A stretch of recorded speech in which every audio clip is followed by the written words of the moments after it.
ایک نیا سوال یہ ہے جو ہمارے ملک میں پاکستان میں کچھ ہی دنوں سے لوگوں نے رات کو اذان دینا شروع کی ہے اور یہ سمجھتے ہیں کہ اذانوں کے ذریعے سے اس وبا کو ٹالنے میں انہیں مدد ملے گی۔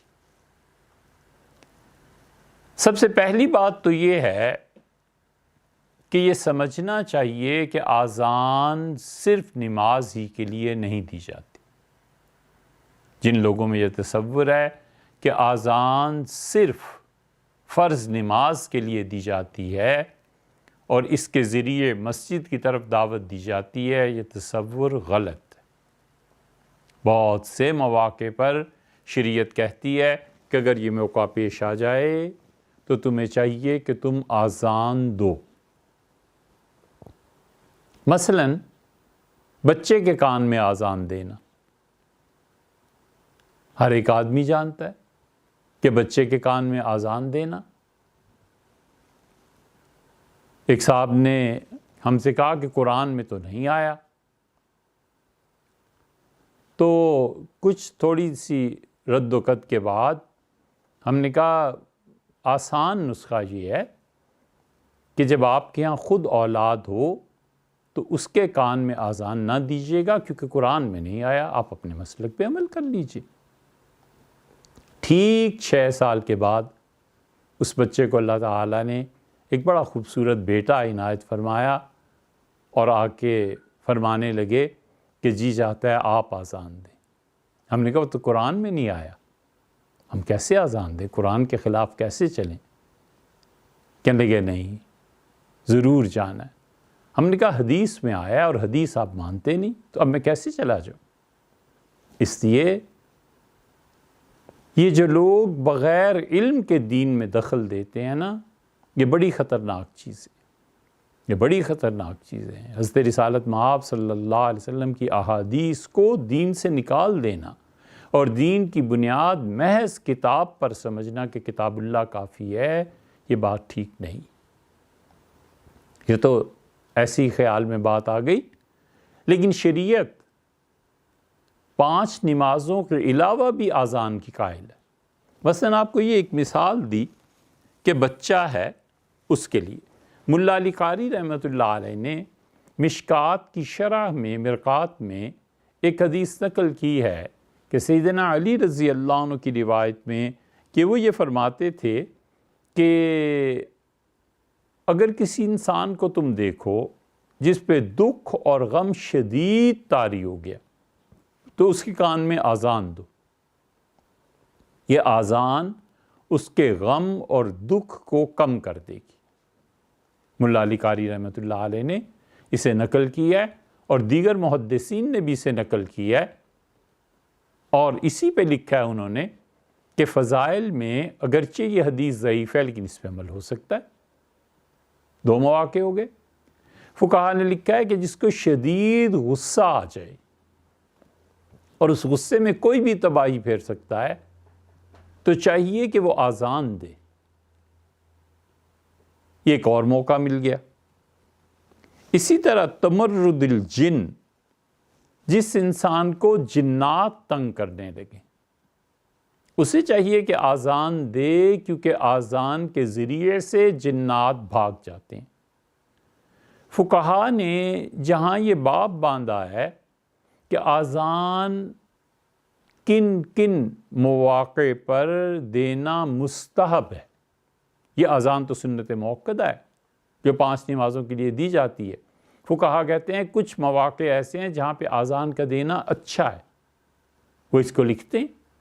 5واں ایک موقع دیکھیں، فقہاء نے لکھا ہے آگ لگ جائے تو ایسے موقعوں پر اذان دینی چاہیے، اور دوسری طرف حدیث میں بھی حضرت رسالت پناہ صلی اللہ علیہ وسلم نے فرمایا جب تم کہیں آگ لگی ہوئی دیکھو تو بار بار یہ پڑھو، تکبیر کہو، اللہ اکبر اللہ اکبر، بار بار یہ کہو، تو اس سے آگ کے بجھنے میں مدد ملتی ہے۔ غیبی طور پر اللہ تعالیٰ کی جو طاقتیں اس کائنات میں ہیں وہ اس آگ کو بجھانے میں مصروف ہو جاتی ہیں۔ تو پہلی بات تو یہ ہو گئی کہ اذان صرف نمازی کے لیے نہیں ہوتی، اذان کا مختلف مواقع پر دینا، یہ فقہا نے اس کی تفصیل لکھی ہے اور فقہا نے تصریح کی ہے کہ اذان کب کب دی جائے گی۔ شامی رحمۃ اللہ علیہ نے دوسرے باب میں جہاں اذان کا ذکر کیا ہے نا کہ پانچوں نمازوں کے لیے اذان یہ اور یہ، انہوں نے وہاں پر ان روایات کو بھی ذکر کیا ہے اور اس پہ تنقید بھی کی ہے کہ کون سی روایت درست ہے اور کون سی درست نہیں ہے، اور ابن حجر شافعی رحمۃ اللہ علیہ کا حوالہ بھی دیا۔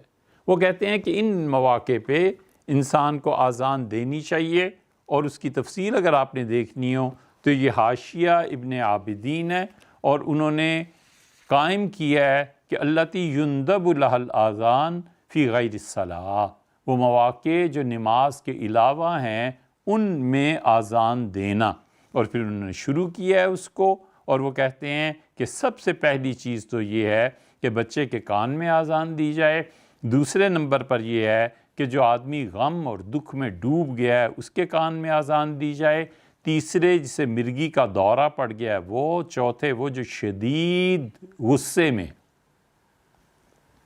اور پانچواں وہ ہے جو اللہ تعالیٰ ہی فضل فرمائے، شاید اس امت کا ہر آدمی اذان دیے جانے کے قابل ہے، کہ جس انسان کے اخلاقیات بگڑے ہوئے ہو،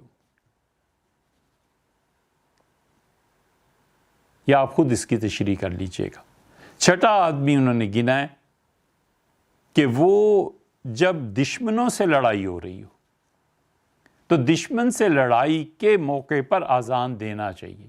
اس لیے جو لوگ آج اذان دے رہے ہیں یا اذانیں دے رہے ہیں، یہ کرونا وائرس جو دشمن ہے اس کے خلاف دے رہے ہیں، تو غالباً اس سے استنباط ہو سکے گا کہ دشمنوں کے خلاف لڑائی میں، یعنی شدید موقع پر جو امت میں آ جائے، یہ ہو سکتا ہے۔ پھر اسی طرح وہ ساتویں چیز گنتے ہیں کہ وہ جو جانور سرکش ہو اس کے کان میں اذان دینی چاہیے۔ یہ تو ایسی چیز ہے کہ اب کے نہیں، پچھلے زمانے کے جو علماء اہل حدیث، وہ جو تہجد کو فرض نماز کی طرح پڑھا کرتے تھے، اور کبھی ہم نے زندگی میں نہیں دیکھا کہ ان متقی اور پرہیزگار آدمیوں کی، یعنی وہ نصف الساق پہ عمل کرتے تھے، اتنے متقی اور پرہیزگار انسان وہ بھی ایسے ہی کرتے تھے کہ فلاں جانور سرکش ہو گیا ہے، گھوڑا ہے، گدھا ہے، کوئی اور ہے، بیل ہے، گائے ہے، کہتے ہیں اذان دو اس کے کان۔ یہ سب چیزیں فقہا نے اس کی تصریح کی ہے، اور پھر اسی طرح کہتے ہیں کہ جب کوئی مسافر سفر پہ چلا جائے تو اذان دینی چاہیے۔ لمن ضل الطریق فی ارض، جو آدمی مسافر راستہ بھول جائے اسے چاہیے کہ وہ اذان دے۔ یہ سارے مواقع شامی رحمۃ اللہ نے نقل کیے۔ اس کے بعد ایک اور چیز سمجھنے کی ہے، وہ یہ کہ اذان کے سلسلے میں حضرت تھانوی نور اللہ مرکزہ نے امداد الفتاویٰ میں کیا لکھا ہے۔ حضرت تھانوی رحمۃ اللہ علیہ جتنے دیوبند کے حضرات ہیں سب ان کے ماننے اور ان کے نام سنے ہوئے ہیں۔ حضرت تھانوی رحمۃ اللہ علیہ نے اپنا تجربہ بیان کیا ہے اور فرمایا ہے کہ کوئی روایت تو میں نے دیکھی نہیں، لیکن سمندر میں غرق ہو جانا اور عمومی طور پر جب مرض پھیل جاتے ہیں تو میں نے اپنے بعض بزرگوں کو دیکھا ہے وہ اذان دیا کرتے تھے۔ لیکن ہمارے زمانے میں چونکہ عقیدے کا فساد زیادہ ہو گیا ہے، لہٰذا نہ دی جائے۔ امداد الفتاویٰ کی پہلی جلد میں حضرت رحمۃ اللہ نے بحث کی ہے، حضرت تھانوی رحمۃ اللہ علیہ سے منع کیا ہے، لیکن انہوں نے یہ ضرور لکھا ہے کہ ہم نے بزرگوں کو دیکھا ایسے مواقع پر اذان دیا کرتے تھے، تو اس کا مطلب یہ ہوا کہ جس انسان کا عقیدہ خراب نہیں ہے اسے بہرحال اجازت تو ہے اذان کی۔ اور پھر حضرت تھانوی رحمۃ اللہ علیہ نے بہت زبردست علمی ایک بحث کی ہے بوادر النوادر میں، یہ حضرت رحمۃ اللہ علیہ کی کتاب ہے، اور بوادر النوادر میں انہوں نے اس بات کو بدعت قرار دی ہے، 176 نمبر صفحہ ہے، اور حضرت رحمۃ اللہ علیہ نے چند صفحات میں یہ بحث کی ہے، 5 صفحات میں، اور بہت عمدہ علمی بحث ہے۔ یہ حوالہ اس لیے دے رہے ہیں کہ اہل علم کو چاہیے کہ اس بحث کو پڑھ لیں۔ تو یہ تو حضرت تھانوی نور اللہ مرکزو کا مسلک تھا، اس لیے عام طور پہ دیوبند سے متعلقہ حضرات اس بات کو منع کرتے ہیں۔ دوسری طرف کا موقف بھی سن لیجئے۔ دوسری طرف کا موقف یہ ہے کہ امام احمد رضا خان صاحب ہے، یہ ان کا فتاویٰ رضویہ ہے، اور فتاویٰ رضویہ میں حضرت نے جو کچھ لکھا ہے وہ بھی آپ کی خدمت میں پیش کرتے ہیں۔ انہوں نے لکھا ہے کہ بغرض طلب باران، بارش نہ ہو رہی ہو تو بارش کے لیے، یا دفع وبا، یا کوئی وبا پھیل جائے اس کے لیے، جیسے آج کل کرونا وائرس پھیلا ہوا ہے، تو وہ جو آذان اس وقت دینا ہے وہ اس لیے نہیں ہوتا کہ لوگوں کو مسجد میں بلایا جائے کہ نماز پڑھو، بلکہ لوگ اس وقت ذکر کر رہے ہوتے ہیں، اور ذکر الہی جو ہے یہ مسجد میں جائز بھی ہے، اور ذکر الہی اس لیے کرتے ہیں کہ آذان کی صورت میں اللہ کو یاد کرنا ہے، اللہ کے لیے آذان دینی ہے تاکہ اس وبا کو ٹال دے۔ ان کے فتوے کی بنیاد یاد الہی پہ ہے، اللہ کے ذکر پہ ہے۔ وہ کہتے ہیں اس لیے اصلاً کوئی حرج نہیں کہ آذان ذکر الہی ہے، بارش رحمت الہی ہے، اور ذکر الہی باعث نزول رحمت الہی ہے کہ اللہ کا ذکر کیا جائے، اللہ کی یاد کی جائے، تو اللہ تعالیٰ کی یاد اور یہ چیزیں وبا کو ٹالتی ہیں، اس لیے آذان دی جائے۔ تو جو لوگ آذان دیتے ہیں، مناسب یہ ہے کہ لڑا جھگڑا نہ چاہے۔ کوئی نہیں دینا چاہتا اس کی مرضی، کوئی دینا چاہتا ہے اور اپنے امام حضرت احمد رضا خان صاحب کے فتوے پہ عمل کرنا چاہتا ہے، اس کی مرضی۔ آخر ایسی مشکل کیا پیش آ گئی ہے کہ ہم لڑائی کے بغیر اور ایک دوسرے کو بدعتی اور متبع سنت قرار دیے بغیر آرام نہ کریں؟ کیا ضرورت؟ لڑائی حرام ہے، اور کون سا کسی نے فرض واجب کہا ہے؟ زیادہ سے زیادہ مستحب ہے، تو مستحب کام پہ لڑا تھوڑی کرتے ہیں۔ مستحب کام کوئی کرتا ہے، وہ سمجھتا ہے اسے ثواب ملے گا تو اس کی مرضی۔ ایک آدمی سمجھتا ہے کہ یہ بدعت ہے اور مجھے اس سے اجتناب کرنا چاہیے، اس کی مرضی۔ تو یہ دونوں فتاویٰ آپ کے سامنے ہیں۔